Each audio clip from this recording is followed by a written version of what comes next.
a nossa, a nossa aula, eu trouxe aqui para vocês um, chama, gente, uma frase motivacional. Sua luta não termina quando se sentir cansado, mas sim quando atingir o sucesso tão merecido. O autor é desconhecido e é uma frase que eu quero que vocês levem aí para a semana de vocês.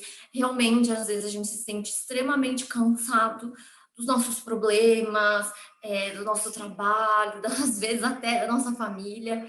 Só que assim, se cansar é normal. Mas a gente não pode desistir simplesmente porque está cansado. A gente tem que persistir e lutar até alcançar o sucesso que tanto desejamos, certo? Hoje a gente vai falar um pouquinho sobre assaduras. Hoje a gente vai falar sobre feridas e curativos, tá? Vamos fazer uma revisãozinha rápida da aula passada? Aula passada, a gente estava falando sobre banho, né? Arrumação de leito e banho com o paciente. Lembra, gente, qual é a importância do banho? Qual é a importância de um banho blindado para o paciente? Primeiro, né, conforto, evitar infecções, evitar lesão, evitar feridas na pele, saúde mental, porque quando eu me sinto limpa, quando eu me sinto bonita, minha saúde mental fica melhor. Isso para os nossos pacientes é a mesma coisa. Lembra que eu falei, não é só um banho, gente, é um momento que você tem com o seu paciente, é um momento seu e dele, tá? E aí você cria vínculo, aí você consegue entrar mais na vida do seu paciente, entender o que está acontecendo com ele. Então, é extremamente importante que vocês entendam que essas coisas realmente é importante para o paciente, tá? Na sua opinião, qual a maior dificuldade do banho de leite? Não dá para vocês responderem agora, vocês respondam embaixo do vídeo aqui no YouTube, tem uma partezinha de você mandar mensagem e responder qual a maior dificuldade que você acha no banho de leito. Para mim, a maior dificuldade no banho do leito é você não conseguir fazer uma higienização tão adequada quanto num banho de chuveiro, né? Porque a gente só usa um pouquinho de água, o chão, a gente molha muito o paciente, às vezes é muito difícil de secar. Então, para mim é isso, vocês respondam aqui, tá? Hoje a gente vai falar sobre lesão por pressão, né? E também vamos falar um pouquinho sobre os curativos. Todas as feridas recebem o mesmo tipo de curativo e cobertura? Pergunta aí para vocês, turma. Primeiro, qual a diferença de curativo e cobertura? O que é isso? O que é um curativo e o que é uma cobertura? Vamos pensar juntos? Seguinte, curativo é o jeito que você faz. Exemplo, eu tenho um machucado, né? Eu tenho um paciente que está com um edema, um machucado, uma lesão.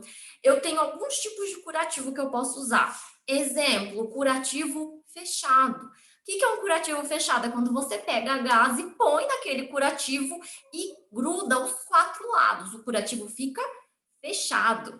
A gente tem um curativo aberto, tá? E a gente vai falar mais nessa aula, mas eu já estou dando aqui um spoiler. A gente tem um curativo aberto. O que é um curativo aberto? Não vai ter micropor, não vai ter gás. Não, vai sim.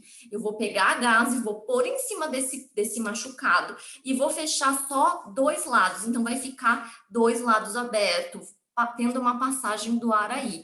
Esse é um curativo aberto, tá? Eu tenho o curativo compressivo.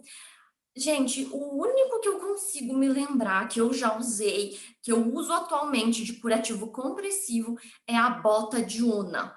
Tá? O que é uma bota de Una? É um curativo extremamente específico para quem tem úlceras venosas ou arteriais. Tá? Só quem pode passar uma bota de Una é enfermeira especializada na passagem desse tipo de curativo, tá? Vocês podem ter contato, sim, mas vocês não vão nunca, em hipótese nenhuma, mexer nesse curativo. Por quê, gente? Porque é um curativo muito específico. Existem algumas situações ali que é específica da enfermeira, tá? Mas vocês precisam conhecer. Eu também tenho o curativo exudativo, não, Não é exudativo o nome. É curativo com drenagem e o curativo com...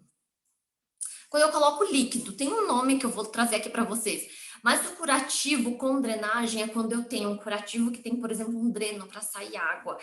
Um grande exemplo é aqueles piques centrais que a gente coloca no cérebro, numa UTI, se vocês tiverem, né, tipo, a oportunidade de conhecer, existe um dreno que a gente coloca na cabeça do paciente para tirando água, para diminuir a pressão intracraniana. Também tem o curativo do tórax, que a gente coloca um dreninho para tirar a água do pulmão do paciente, então é um curativo com drenagem.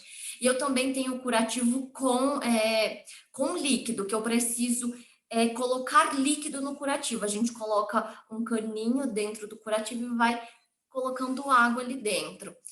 Um dos grandes exemplos desse curativo, gente, é quando alguém quer fazer, por exemplo, um silicone. Dá um exemplo. Ah, quero colocar um silicone, só que eu não tenho espaço no meu corpo para colocar. Então, os médicos fazem uma abertura na lateral do tórax, põem os ossos da pessoa para frente e põem uma bolsa ali. E todo dia a gente vai colocando água para esse tórax aumentar e ter espaço para pôr o silicone. Tá? Existem outros, mas assim fica mais claro de vocês entenderem. Perfeito? Qualquer dúvida vocês vão mandando aí. Isso são tipos de curativo. E o que é tipo de cobertura, gente? Cobertura é o que eu uso neste curativo. Por exemplo, é um curativo que tem necrose, que tem tecido esfacelial. Então, eu preciso de um produto para retirar essa necrose, para retirar esse tecido. É um curativo que tem tecido de granulação. Então, eu preciso de um produtinho para fazer com que essa pele realmente se regenere, tá? Então, cobertura é o que eu uso naquele curativo, perfeito? Vamos lá, gente, fundamentos. Assaduras, o que são assaduras, gente? Quem é que pode ter assaduras? Bebês e pacientes idosos, não é só eles, né? O que é uma assadura, gente? Todo mundo conhece, né? É aquela famosa onde a pele fica, né? Independente, pode ser na fralda, pode ser um absorvente, mas é aquela região que fica avermelhada, extremamente sensível, você tem sensação de calor e coceira na região, tá? A pele se rompe muito facilmente aonde teve essa abrasão, essa queimadura, tá? E essa assadura é porta aberta para milhares de infecções, tá? E quem pode ter assadura? É só bebês e idosos? Não, gente, qualquer pessoa que se encontre em estado de acamado, né, e que precise usar uma fralda, ou que não, porque está acamado, naturalmente a gente coloca a fralda, mas assim, ele se encontra naquele momento.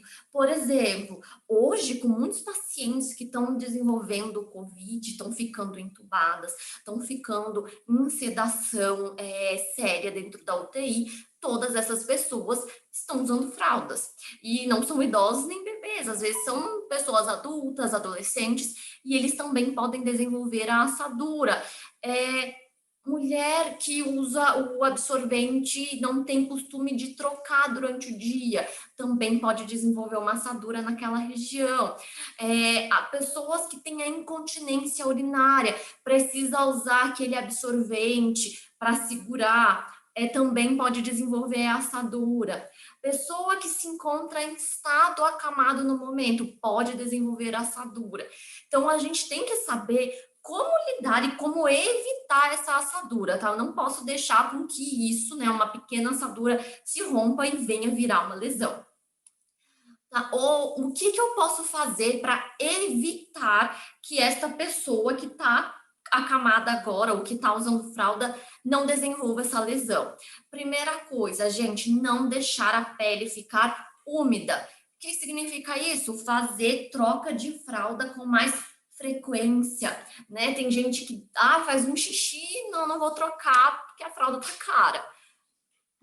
Aí, gente, você vai economizar em fralda, mas daqui a pouco vai abrir uma lesão e daí tu vai gastar muito mais. E além de você gastar muito mais economicamente, o seu trabalho vai ser em dobro, né? Uma, você só precisava trocar fralda, agora você tem que trocar fralda e cuidar de uma lesão, que não é fácil, tá? Então, evitar essa umidade na pele, tirar essas fezes, essa urina com mais frequência do corpo do paciente.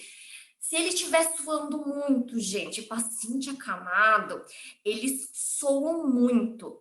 Por que que eles soam muito? Essa umidade, eles ficam numa posição onde ele não consegue manter a homeostasia do corpo, ele não consegue manter a temperatura, então ele começa a suar para poder deixar o corpo dele mais frio, para deixar o corpo dele num estado de temperatura melhor.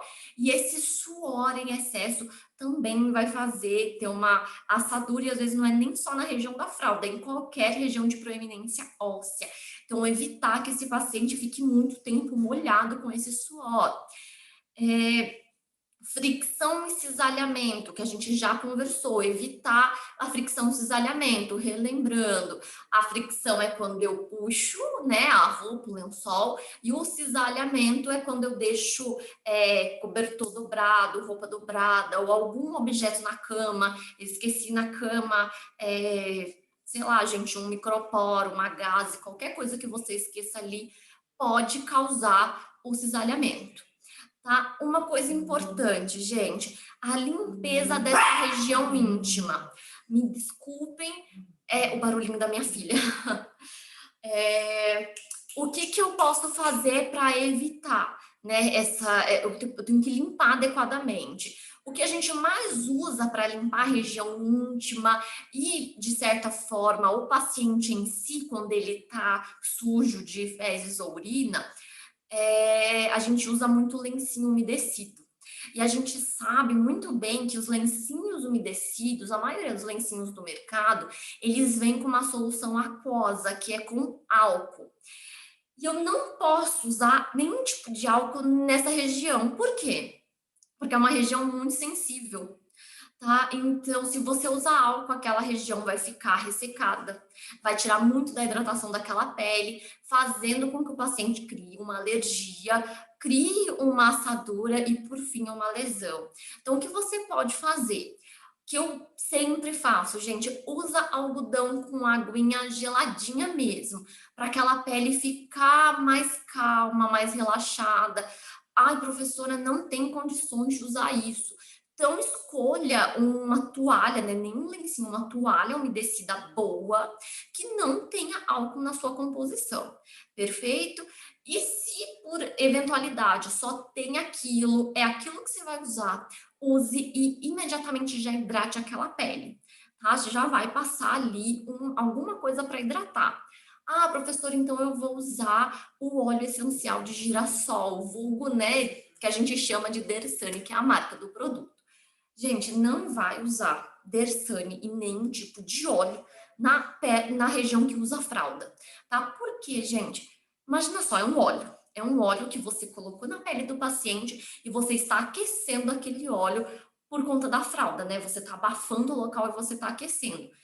Aquele local vai cozinhar. É como se você colocasse o óleo no sol, né? Aquele óleo vai começar a esquentar vai cozinhar a pele do paciente. Então, não, você pode usar uma anistatina, que é uma pomadinha antifúngica, pode usar pomadinhas para assaduras, né, que tem a famosa hipogloss, né, que a gente pode usar, certo? E é isso que a gente vai fazer no momento. Gente, a gente já falou, mas prevenção para o tratamento aí de assaduras. Sempre fazer a tricotomia da região pubiana. O que é essa tricotomia da região pubiana, gente? É fazer mesmo a depilação da região íntima, a realizar a higiene do local íntimo com mais frequência, para não acumular ali urina ou fezes. Se o paciente tem uso de sonda, sempre mantê-la muito bem conectada, evitar tracionar essas sondas e sempre fazer a fixação dela adequadamente. tá? Não deixe essa sonda solta, que ele pode se virar e romper essa sonda, sair do canal e machucar esse paciente, tá? E não usar álcool de maneira nenhuma, tá? E sempre se usar, né? E mesmo que não use, hidrate a pele com pomadinhas, que eu já disse aqui, a hipogloss ou a nistatina. Tá? E outra coisa, gente, seque muito bem o seu paciente. Olha o meu paciente aí nessa fotinho, coisa mais linda. Esse paciente tá cheio de dobrinhas no corpo e eu tenho que secar todas essas dobrinhas, porque a assadura não é só na região da fralda, pode aparecer em qualquer região do corpo que fique ali muito quente e úmida, tá? Qualquer região do corpo que fique quente e úmida pode vir a ter uma assadura e desenvolver uma lesão. Também como prevenção, gente, a gente pode usar toalhas macias para lavar o paciente, para evitar ficar esfregando ele com aquelas buchinhas que são muito ásperas, isso machuca a pele. Evitar toalhas grossas para secar o paciente, escolha mais panos flanelados para secar. Observe a pele do paciente. Olhe, gente, foi o que eu falei na nossa aula passada. A gente tem que olhar essa pele, perceber o que está acontecendo com ela. Né? Tá vermelho, é um pontinho só vermelho, já passa para supervisão. Tá? A pele do paciente está criando bolha, tem bolinhas. Lembra que eu falei que precisa drenar? Precisa avisar a supervisão. Utilize materiais descartáveis para limpeza, né, gente? A gente não vai usar no paciente fralda de pano, por exemplo, porque a gente sabe que a fralda de pano prejudica muito a pele. Né? Então, a gente vai usar materiais descartáveis. Sempre tenha uma higiene, uma higiene sim, perfeita quando você vai cuidar do seu paciente. Tá? Vamos lá. Observe o tamanho da fralda. Tá? Você precisa observar esse tamanho. Por quê, gente? Porque se você colocar uma fralda que seja, né, desculpa, que seja muito pequena no seu paciente que tá grande, aquela fralda vai apertar, vai garrotear, as fezes e a urina vai extravasar, vai ficar mais sujo, causando uma fricção maior, um cisalhamento, fazendo assim que abra uma lesão mesmo nessa região. Sempre aplique cremes emolientes ali na pele. Lembra que eu falei, gente, que a gente fala em todas as nossas aulas. Para evitar que abra lesão, eu preciso hidratar a pele do meu paciente, independente de lesão que seja, gente. É lesão por pressão, é lesão por conta de uma assadura, é lesão de uma úlcera, tá? Para evitar uma lesão, o que eu preciso fazer? Hidratar o meu paciente. Como que eu hidrato, gente? Administrando água, não tenha preguiça de dar água para o paciente e passando creme, tá? É bastante creme que eu vou passar aí no paciente. Tá? Então, eu preciso disso na minha vida. Gente, outra coisa que eu preciso também é camadas finas de creme. Eu não posso deixar aquela camada grossa. Nunca dobre a fralda ou os panos que você vai colocar no paciente, tá? E sempre, gente, seque muito bem o paciente inteiro. Mantenha a região sempre limpa. Eu tenho que ficar bem esperta. Eu tenho que ficar atenta em tudo que eu tô fazendo, tá? E é isso. E troque a roupa do paciente com frequência. Não deixe aquela roupa molhada, não deixe aquela roupa ali suja, úmida, tá? Sempre mantenha uma higiene legal do paciente de vocês. Locais onde eu posso abrir úlcera de pressão. Essas úlceras, elas podem abrir em todos os lugares que tenha proeminências ósseas. Onde tem proeminência óssea, gente? Em todo lugar que eu tenho terminação óssea, onde você aperta, gente, e você tem ossinhos. Aí aqui eu tenho uma imagem bem ilustrativa para vocês. os pontos que mais são fáceis de abrir essas lesões, tá?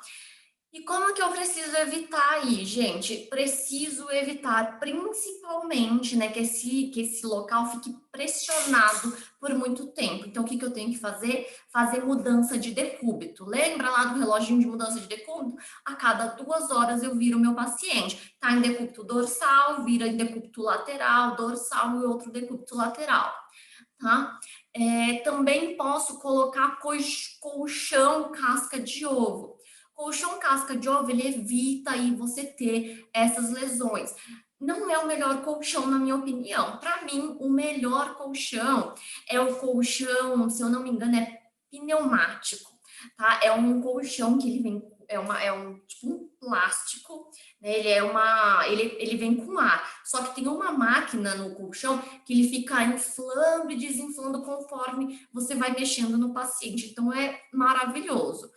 É caro, mas é perfeito. Então, toda vez que você for trabalhar, você pode orientar, né? Existe a opção do casca de ovo, mas o pneumático é a melhor das opções, tá? Também evitar aí a fricção e cisalhamento. O que eu posso colocar também, colchins nas proeminências ósseas. O que são colchins, gente?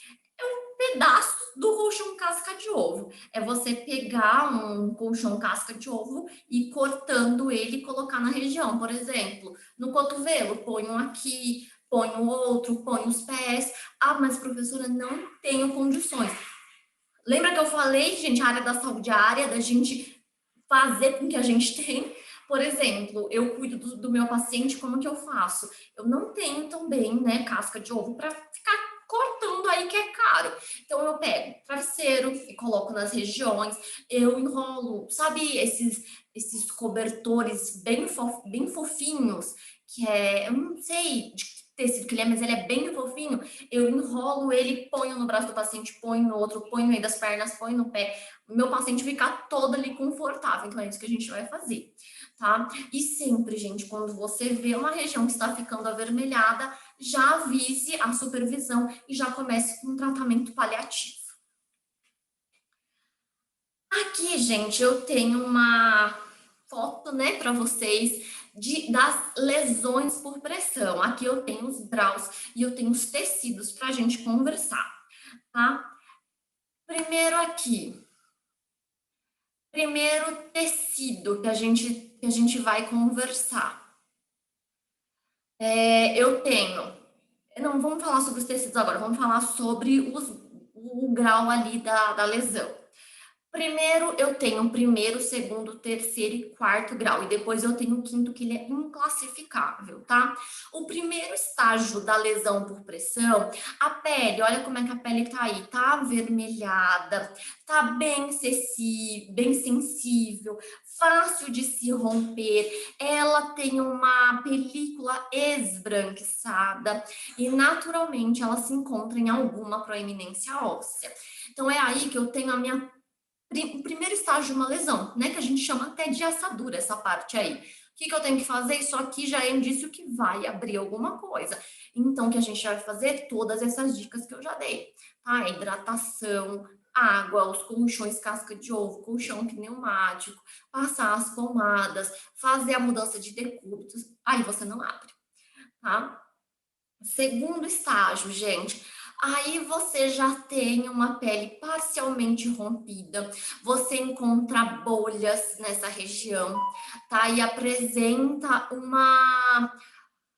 um vermelho mais vivo. Aqui o que você pode fazer, gente? Fazer tudo o que você fez no primeiro estágio e, claro, avisar a supervisão para drenar essas bolhas.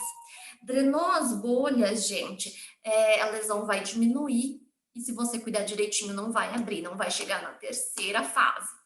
Terceiro estágio da lesão, você já tem um tecido totalmente rompido, tá? Esse tecido rompido, você já consegue ver a gordura do tecido subcutâneo e você pode ter exposição óssea de tendões, inclusive músculos. Nesta região, gente, causa muita dor no paciente, tá? A limpeza é extremamente dolorida. Eu preciso de fazer um um procedimento totalmente asséptico, né, que é um procedimento limpo, estéril. Eu preciso usar produtos adequados já para tratar dessa lesão aí. E se você não cuidar adequadamente, chega no quarto estágio.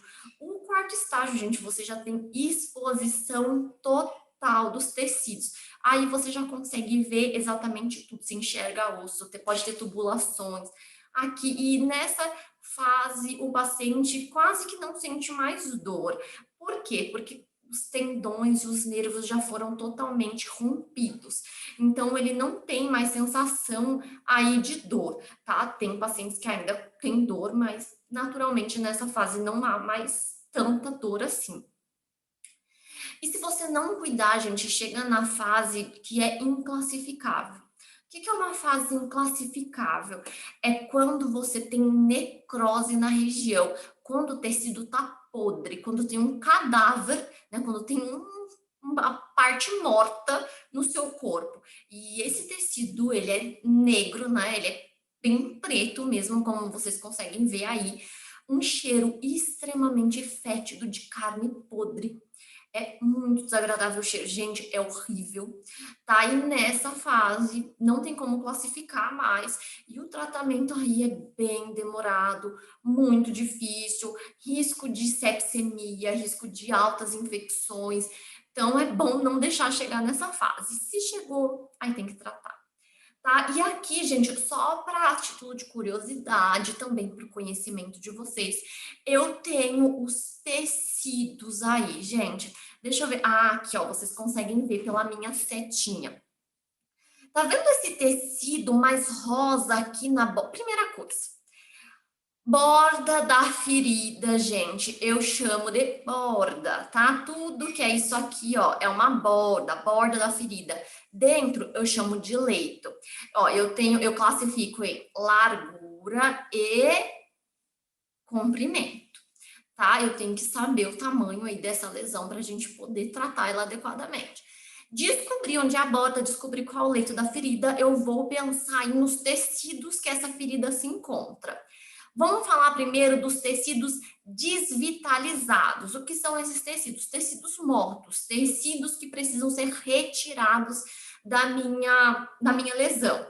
Primeiro tecido é esse tecido amarelo que vocês conseguem ver aqui. Esse tecido amarelo é um tecido esfacelial. Esse tecido esfacelial é o primeiro sinal de necrose, tá? Esse tecido também tem um cheiro muito ruim e precisa ser retirado. Se você não retirar, olha o que vai acontecer. Tá vendo esse tecido preto aqui? Esse tecido preto é um tecido necrótico, tá? Depois, gente, tá vendo esse tecido rosa? Esse tecido rosa é o meu tecido vitalizado. É o tecido que eu quero que tenha na minha lesão, que a gente chama de tecido de epitelização, tá? Significa que o epitélio, que a pele, né, que é o nosso epitélio, está crescendo de novo. E eu também quero, né, esse tecido aqui, é o tecido vermelhinho, o tecido rosinha. A gente chama esse tecido de granulação, tá? Então, eu tenho dois que eu preciso e dois que eu não quero, tá? E para cada tipo de situação, para cada tipo de tecido, eu tenho uma cobertura diferenciada. Continuando aqui, né? Aqui nessa aula, gente, vamos fazer um resumão de tudo que a gente falou. A gente falou da importância da higiene do paciente, a gente falou sobre atenção às anormalidades da pele e como os acamados são mais suscetíveis a ter a assadura e as lesões. Com isso, a gente pode entrar na nossa próxima aula, né? Que é como tratar ferida, que é o nosso próximo capítulo, né? No próximo capítulo. Deixa eu tirar isso aqui daqui, gente, porque tá chato. Vamos lá. Como tratar uma ferida? Como que eu faço para tratar uma ferida? Para tratar uma ferida, eu preciso pensar que essa ferida, o que que ela tem ali dentro? Ela tem tecido de granulação? Ela tem tecido esfacelial? Qual o tamanho dessa lesão? Que tipo de lesão que é? É uma lesão por fricção e cisalhamento? É uma lesão que o corpo está fazendo, né? Uma úlcera venosa? É o corpo que está impedindo a circulação sanguínea, causando necrose na periferia do corpo? Primeira coisa, eu preciso descobrir qual é o tipo de ferida. Aí, a gente descobrindo qual tipo de ferida, eu consigo tratar o ferimento. Tá? O curativo deve ser feito de maneira totalmente antisséptica, né? De maneira totalmente limpa e estéril. Preciso de usar luvas, gases, eu preciso usar soro fisiológico, clorexidina, que é uma solução para limpeza das lesões, tá? E aqui eu tenho uma fotinho de como fazer uma limpeza. Tá? E aí você consegue ver, gente, esta lesão aí é uma úlcera arterial, com certeza, porque tá bem grande, as bordas estão bem irregulares, e olha o tamanho dessa lesão. Vocês conseguem ver que tem tecido de granulação, depois eu quero que vocês anotem aí no caderno, aonde nessa foto, e é para anotar mesmo que eu vou no nosso próximo sábado, né, não no próximo, outro que vai ser presencial, eu vou pegar no caderno de vocês, qual desses tecidos aí são tecido de granulação, tecido de epitelização e tecido esfacial, porque eu tenho uns 3 tecidos aí que eu consigo ver, tá? Sempre, gente, utilize soluções de limpeza e cobertura adequada no local, que vocês vão aprender aqui comigo. Os materiais devem ser organizados previamente antes de tentar fazer o curativo, né? Porque eu preciso estar tudo organizado numa mesa, tem uma mesa aqui do lado, eu vou colocar todos os meus produtos que eu vou usar para começar o procedimento, porque não adianta, gente. Eu tiro o curativo do meu paciente e falo, opa, cadê o lixo para jogar isso aqui no lixo? O lixo está aqui. Cadê o soro? Cadê a tesoura? Não dá, né? Coloque tudo, organize, depois que você organizar tudo, aí sim você começa a fazer o curativo. Aqui eu tenho os materiais que vocês vão precisar para maior, né, para os principais curativos que vocês vão realizar. Bandejas com os materiais estéreis. Gente, todo curativo precisa de material estéreo? Não, preciso de material limpo, não esteja aberto já, tá? Uma bacia, né? Precisa da bacia para limpeza. Soro fisiológico com uma temperatura morna ou uma temperatura ambiente, se não estiver frio o dia, tá? Agulha rosa, que é a agulha 40 por 12. Gases, ataduras, que são aquelas faixas, esparadrapo ou micropor, saco de lixo, luvas e medicamentos prescritos pelo médico ou pela enfermeira responsável. E aqui, gente, está a organização do meu espaço que eu vou fazer o curativo. Primeira coisa, explique o procedimento para o seu paciente, tá? Por que você precisa explicar o procedimento para o seu paciente? Porque ele não sabe o que está acontecendo, gente. Então, você precisa falar para ele o que você vai fazer. Né? Olha, seu João, vou fazer o seu curativo agora. O senhor pode ficar tranquilo. Se doer, o senhor me fala, que eu tento, que eu paro. Né? Se o senhor se sentir desconfortável, vai me avisando. E a gente vai fazer o curativo o mais rápido possível. Porque dói, é desconfortável, você precisa avisar. Deixe o material a ser utilizado todos próximo aonde você vai realizar. Lave as mãos na técnica e calce as luvas. Retire o curativo e comece a fazer o procedimento. Gente, retirou o curativo, trocou de luva, colocou outra, tá? Não precisa lavar a mão de novo, porque você estava de luva. Posso fazer o curativo com a mesma luva que eu estava quando eu tirei? Poder não pode, né, gente? Mas a gente sabe que naturalmente a gente não pode gastar tanta luva assim, principalmente nos tempos de hoje, que as luvas estão extremamente caras. Aqui eu tenho uma técnica que eu vou deixar disponível para vocês, o vídeo da técnica, eu vou mandar para vocês no WhatsApp. Assim que terminar a aula, que vocês assistirem tudo certinho, a gente terminar as dúvidas, eu mando um vídeo da técnica, porque se eu passar aqui, gente, vai ficar ruim para vocês verem, não vai ser legal, tá? Aqui eu tenho outro vídeo que é praticamente a mesma coisa, que eu vou explicar para vocês. Aqui eu tenho, com irrigação e com drenagem, os curativos que eu tinha esquecido os nomes. Aqui, tem os tipos de curativo, tá? Quais são os curativos que a gente já conversou? O curativo aberto, o curativo oclusivo, que é a mesma coisa do fechado, tá? Eu tenho o curativo compressivo, que é aquele da bota de Una, que eu preciso fazer compressão, o curativo com irrigação, que eu principalmente tenho aqueles ferimentos secos, por exemplo, ferimento de queimadura, que a gente precisa fazer uma irrigação ali, a gente faz irrigação com uma solução antisséptica e a gente faz com irrigação com a seringa. Tá? E tem o curativo com drenagem. O curativo com drenagem é aquele que a gente tem um pique, que a gente precisa drenar aí o líquido desse local. Se eu estiver falando muito rápido, gente, estiver muito confuso, vai mandando mensagem aqui que eu vou respondendo para vocês. Ou se não, manda mesmo no WhatsApp, depois que acabar a aula, que a gente vai conversando, tá? E se ficar muitas dúvidas sobre essa aula, marca no caderno que na aula presencial a gente retoma os conteúdos. Claro que tem técnica dessa aula, então a gente vai fazer a técnica e a gente já vai conversando. Perfeito? E aqui, gente, eu quero que vocês prestem atenção no que a professora vai dizer agora, porque essa parte é muito importante, que é a parte das coberturas dos curativos. Cada tipo de cobertura, cada produto que eu uso, ela tem uma finalidade específica. Então, para cada finalidade, eu tenho que pensar em qual é o tipo de ferida, qual é o tecido que eu tenho na minha ferida. Perfeito? Então, vamos lá, gente.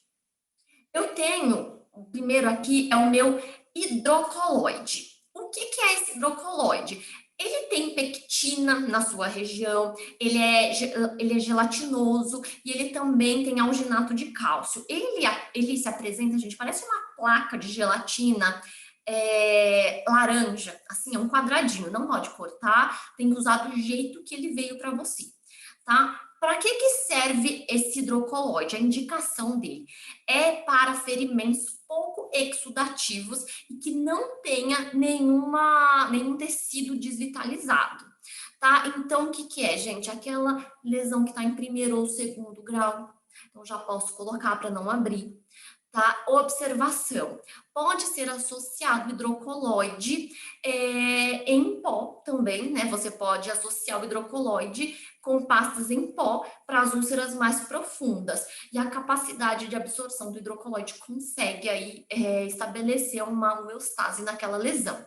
Tá? Gente, para que eu consiga fechar uma ferida, eu preciso de homeostasia na minha lesão. Eu preciso que tudo ali converse muito bem. Eu preciso de uma temperatura boa, eu preciso de exudato adequado, tá? E assim eu consigo fechar uma pele, consigo crescer tecido. É isso que a gente quer, né? Que cresça tecido. Próximo, eu tenho o alginato de cálcio. O alginato de cálcio, gente, a indicação dele é para feridas com moderado exudato. Aqui já pode ter um pouco mais de exudato do que no hidrocoloide. Então, o hidrocoloide tem que ser um exudato bem pouquinho. O que é exudato, professora? Exudato é água, é quando o tecido está molhado. Você vê lá, gente, que a lesão fica úmida. Aí a umidade da lesão. Então, para pôr o hidrocoloide, tem que ser praticamente um curativo seco, não pode ter muito, não pode estar muito úmido. Já no alginato de cálcio, já pode ter um pouco de umidade, mas é pouco, tá? Pouquinho. O hidrogel, gente, o hidrogel eu uso para feridas que têm necrose ou para feridas que têm a fibrina, que são tecidos desvitalizados. Aí eu uso porque ele faz uma desbridação autolítica. O que é uma desbridação autolítica? Quando ele come, ele retira o tecido da região com produtos químicos. Tá? E um dos produtos químicos é o hidrogel. Gente, não é o hidrogel que as moças lá da televisão usam, é outro tipo, tá? E a gente usa isso daí para quando tem uma necrose pequena, para quando tem uma fibrina que eu preciso retirar ali, tá? Tem o carvão ativado. O carvão ativado é um dos curativos que eu mais uso, porque eu gosto muito dele para feridas necróticas, tá? Para que serve o carvão ativado, gente? Ele serve para ferida infectada infectada, né? O que é uma ferida infectada? É uma ferida que tenha infecção, que tenha crescimento de bactéria, pode ter necrose, pode ter bastante exudato, aquela ferida fétida, tá? O carvão ativado, gente, o carvão vai tirar o cheiro ruim daquela ferida. Ele também consegue fazer desbridação autolítica, então você pode pôr ele em cima de uma necrose que ele vai retirar a necrose. Aquele curativo que tem muito exudato, o carvão vai deixar aquela região ali mais sequinha, então vai melhorar essa homeostasia da lesão, tá? E também vai matar as bactérias, porque o carvão, ele tem essa propriedade, tá? Então, o carvão ativado é uma ótima cobertura quando se trata de feridas extremamente exudativas e infectantes. Aqui eu tenho outras coberturas, gente. Eu tenho a cobertura de ácidos graxos essenciais. Tá? O que são ácidos graxos essenciais? Nosso famoso óleo de girassol, né? O Dersane. O Dersane, gente, é um óleo hidratante que serve para dar hidratação e ajuda a crescer tecido epitelial.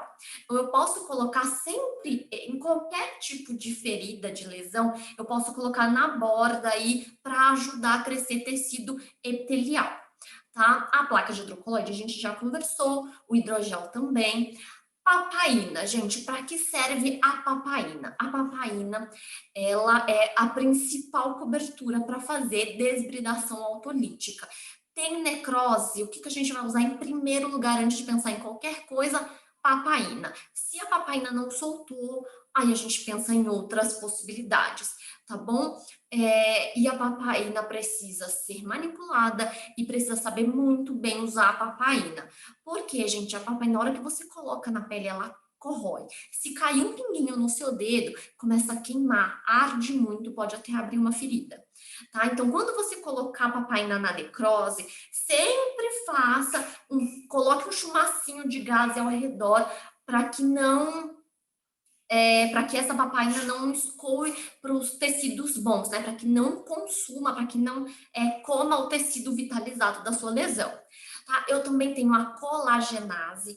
A colagenase também serve para desbridação autolítica, mas só para tecido esfacelial. Tá? Você tem um tecido esfacelial, aquele tecido amarelado, pode ser alaranjado também, você coloca aí a colagenase. Ela se apresenta tanto em pasta como em placas. Tá? E é uma cobertura muito boa para desbridação de fibrina. Aí eu tenho também as microfibras. Para que servem as microfibras, gente? Serve para um tratamento de uma ferida extremamente exudativa. Ela deixa a ferida mais sequinha, tá? E ela ajuda no crescimento epitelial. Eu tenho a colagenase, que a gente já conversou, e o carvão ativado. Eu tenho a malha de acetato com celulose, que ela é muito parecida com o hidrocolóide, tá? Ela também serve, mas ela serve mais para lesões com queimadura. Queimou, arrancou a pele, gente, a gente usa essa plaquinha, tá? E eu tenho a sulfatiazina de prata. A sulfatiazina de prata a gente sempre usa para lesões de queimadura, né? Queimou, carbonizou o local, queimadura de segundo e terceiro grau, o que a gente vai usar? Sulfatiazina de prata. Por que eu vou usar a sulfa, gente? Porque a sulfa, ele tem como chama, antibiótico na composição, que vai matar aquelas bactérias ali, e a gente sabe que no grande queimado, gente, ou a pessoa morre por conta realmente da queimadura, ou ela morre por sepsis, né, por infecção. Então, a gente usa a sulfatiazina para evitar essa sepsemia. E eu tenho a bota de Una, né, que é aquele curativo compressivo, para retomar o retorno venoso. Né? A gente tem a úlcera venosa, então eu coloco, né, eu aplico a bota de Una para esse retorno venoso melhorar. Perfeito? Resumindo o que a gente conversou aqui, gente, a gente conversou sobre os tipos de curativos e qual curativo usar para cada tipo de lesão.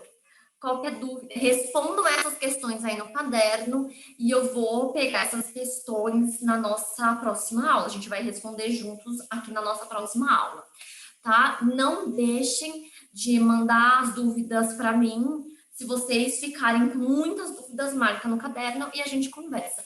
Muito obrigada por estarem comigo até aqui. Tchau, tchau, turma. Fiquem com Deus.